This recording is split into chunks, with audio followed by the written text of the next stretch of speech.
Ouais, tourné en décor réel avec des effets spéciaux physiques. Comme quoi les images de synthèse ont pas encore tout englouti quoi. Mais grave, ça rend la scène encore plus ouf. Mais ils ont fait comment, vous savez? Ouais, alors ça a été pensé bien avant le tournage. En plus, ils se sont inspirés d'un modèle réduit en bois du vrai ferry de Staten Island. Le chef décorateur Oliver Shaw en a fait une maquette, les décorateurs l'ont transformé en 3D et ils ont généré des plans pour l'équipe de construction qui a réalisé la proue du ferry. Après, pour que le bateau se coupe en deux, ils ont installé chaque moitié du décor sur un système hydraulique et les vérins ont permis l'effet. Sacré boulot, franchement respect. En tout cas, ça devait prendre de la place tout ce bordel. Ah bah ouais, je veux, 30 mètres de long, 20 mètres de large, 14 mètres de haut, et ça représente que un quart du vrai ferry ça. La vache. Et Tom Holland, il faisait les cascades là-dedans. Ouais, il a dit que c'était carrément dingue de voir les voitures déraper, le bateau s'ouvrir en deux et l'eau jaillir de partout pendant qu'il était suspendu par des câbles. Bon après, il a quand même fallu pas mal de répétitions pour que tout s'enchaîne correctement. Mais le résultat est là quoi. Ça fait plaisir d'avoir encore des vrais effets et pas tout foutre en image de synthèse là. Ça c'est clair. Enfin bref, bonjour à tous et bienvenue dans Fort Accord, votre analyse d'après-film en compagnie de Michel, le spécialiste technique de l'émission et des ferries. Bonjour Michel. Bonjour Michel. Un prof assez mauvais, un ascenseur au sommet, un de mes chapeaux. Et cette semaine Michel, Spider-Man Homecoming et Venom. On va s'éclater. Bien sûr qu'on va s'éclater. Cache ta joie hein. Bon, et on va parler rapidos de la timeline du Marvel Cinematic Universe. Encore sérieux, on va pas en parler à chaque fois non plus Michel, les gens ils savent. Non mais là c'est important. D'après le début du film... Il est temps qu'on change nous aussi.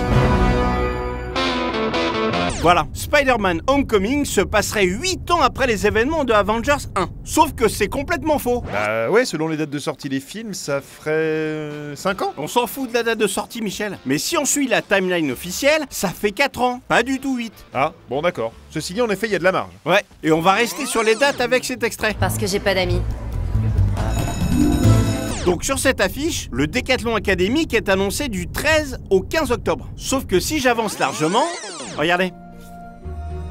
Hop! Sans compter le fait que le truc devait se dérouler sur 3 jours, la date a aussi changé pour le 14 septembre. Ah ouais, c'est très étrange ça. En plus, c'est la même affiche. Ouais, et puisqu'on parle de ce décathlon, je peux vous dire que les étudiants sont carrément dans la merde. Bah pourquoi? Parce que vu les cours pourris qu'ils ont, ils sont pas prêts du tout. Écoutez-moi ça. Me gusta hacer la tarea. Muy bueno, señor Parker. Super le prof d'espagnol hein. Là, je comprends pas, je parle pas espagnol, Michel. Bah le mec il nous sort au calme muy bueno, muy bueno. On dit muy bien, espèce de gros guignol, muy bien. Waouh, sérieux, ça a l'air super important pour toi. Évidemment que c'est important l'éducation mon grand. Non mais lui, il s'en fout, il fait ses petites expériences dans son coin. Ouais bah justement, j'ai une petite gaffe là-dessus, regardez. Pause. Là, il y a 7 tubes à essai. Et là, il y a 2 rangées vides. Il va jeter le tube à essai qu'il tient à côté, c'est important. Regardez la suite. Hop, un tube à essai en trop est apparu là. Ah, ça fait donc 8, ouais, bien vu ça. N'est-ce pas? Bon allez, passons maintenant à cette scène. Alors, ça va à l'école? Pause. Le ticket de caisse ici est replié. Mais plan suivant, À l'école, je m'ennuie, j'ai mieux à faire. Va à l'école, garçon. il est totalement déroulé. Et à nouveau, Va à l'école, sinon tu finiras comme moi. Vamos. Mais c'est génial. Les meilleurs sandwichs de Queens. il est replié. Ah ouais, mais bon, c'est pas grand chose ça. C'est moi qui décide ce qui est pas grand-chose. Ok, on va être clair, c'est moi qui décide. Et c'est un faux raccord bien visible, c'est tout. Comme dans cette scène d'ailleurs. Écoutez. Bon, il y a Captain America, Iron Man, Black Widow. Oh, c'est qui le nouveau là? Ah, c'est moi, faut que j'y aille. Salut tout le monde. Le délire total, il vient de se passer un truc de ouf. J'ai combattu Captain America, je lui ai piqué son bouclier et je lui ai balancé et... Ah, c'est quoi ça? Il est géant maintenant, j'y retourne. Bon voilà, ces 2 extraits ne se sont pas du tout passés comme ça dans Civil War. Alors là, je me souviens plus du tout, je vous avoue. Et c'est pour ça que j'ai les extraits sous la main. Déjà, quand Spider-Man entre en scène. Regardez. Collant, à toi.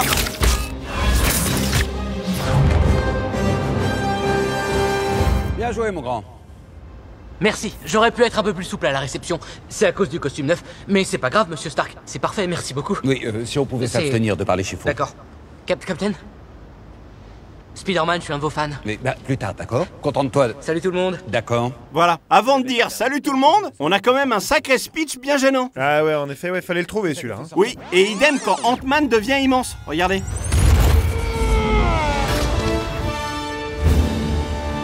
Oh la vache! Ah, il disait oh la vache. Oui, alors que dans notre film, il sort. Oh, c'est quoi ça? Il est géant maintenant. Ça a pas le même impact tout de suite, ouais. C'est clair. Et Peter se kiffe tellement qu'en plus de se filmer, il se met sur YouTube. Regardez. Peter? Tu es toujours avec nous? Ralenti. Alors là, je vois pas comment la vidéo peut se lire. Ah oui, d'accord, oui, il y a le bouton play visible alors que ça devrait être pause et la barre rouge qui défile pas du tout, ouais. Exactement. Une belle incruste de vidéo sur une image de bureau d'ordi. Elle-même incrustée. Waouh, c'est trop cool. Non, Peter, c'est pas cool. C'est mal pensé. Comme la scène de l'ascenseur d'ailleurs. Regardez, Michel. Pause. Logiquement, Spidey va tomber près d'un sac au sol là. Ouais, d'accord. Mais plan suivant, tac, il a disparu. En effet, ouais. Et c'est tout sur la scène de l'ascenseur. Non, non, j'avance un peu, regardez.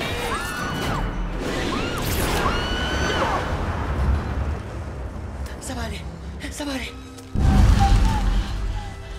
Pause. Donc la demoiselle en détresse est rattrapée in extremis par Spidey. On peut voir autour de son poignet la toile enroulée. Mais si je refais lecture... C'est bon.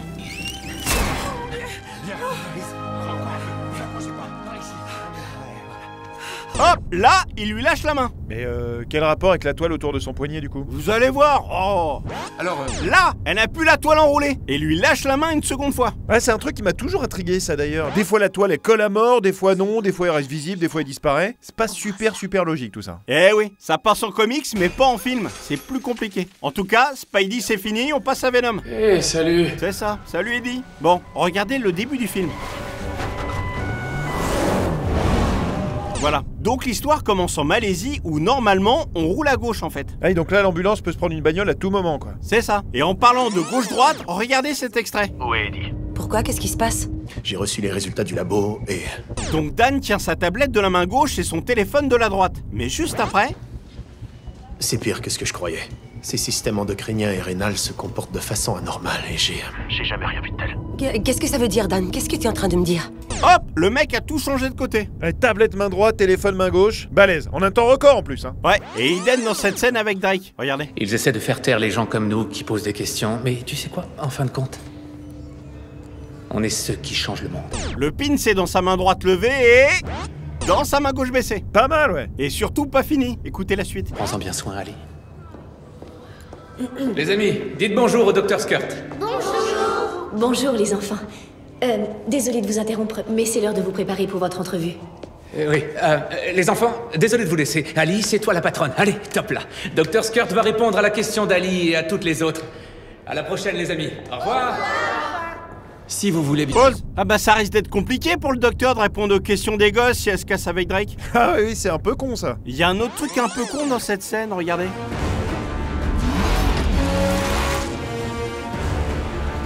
Pause. Ok, Eddie est complètement cerné. Il y a deux bagnoles qui arrivent devant et derrière, et par là, il y a des gars dans la forêt. Regardez la suite.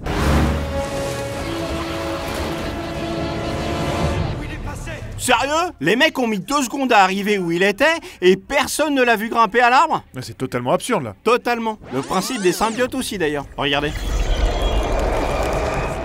Donc la dame se fait contaminer. Possédé plutôt hein. Enfin... Ouais, bref, il y a un symbiote en elle quoi. Et juste après... on voit que la suite se passe 6 mois plus tard. Bah ouais, alors? Et alors, j'avance largement et...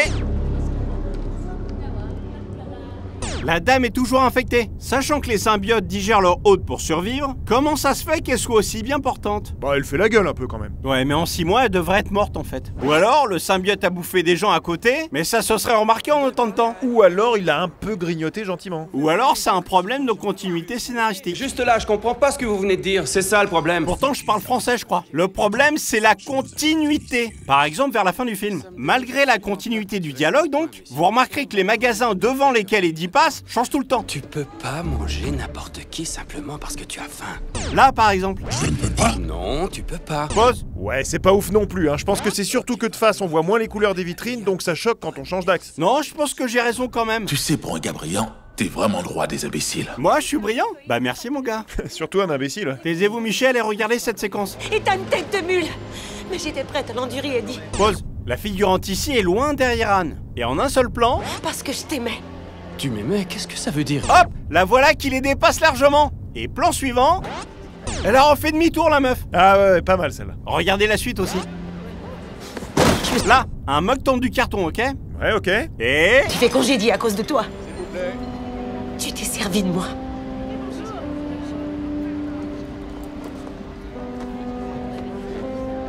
elle ramasse son carton qui est maintenant bien rangé. Excellent ça. Et maintenant, on va passer aux petites doublures de Tommy. Ah, c'est cool ça. Regardez. Hop, doublure. Et... hop, doublure. Et... hop, encore une doublure. Et... hop, une autre. Et... Veux-tu bien arrêter de faire ça? C'est pas le moment. Oh, ça va, c'est toujours le moment. Ah bah oui, c'est toujours le moment pour les doublures, Tommy. Mais bon, c'est aussi le moment de finir. Oh, regardez cette scène, Michel. Donc Venom est grimpé tout en haut du gratte-ciel, là. Si j'avance un peu, on voit qu'il chute.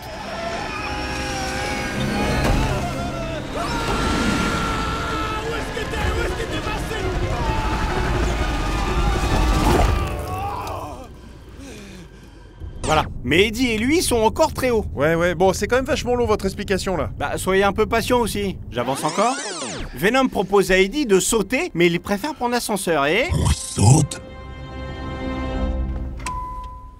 Mauviette. Alors là, ça m'étonnerait qu'il soit au 8e étage. Ah oui, là, clairement pas possible. C'est ça. En tout cas, moi, j'aurais sauté avec Venom. Les hauteurs, c'est pas vraiment mon truc. T'as aucun fun, mon pote. Ouais, perso, moi j'aurais voté pour l'ascenseur aussi. Hein.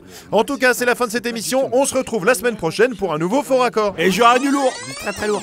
Franchement, il est quand même cucul la praline, ce film. On parle bien de Venom là. Bah oui, pardon, hein. Pas une goutte de sang, la relation entre lui et Eddie, on dirait Twilight. Ça va quoi? C'est tout gentillet là. Venom, il bouffe la tête des gens et vous allez me dire que c'est normal qu'on ait pas un peu de rouge sur ses dents, genre? Ou un bon gros morceau de chair qui gicle?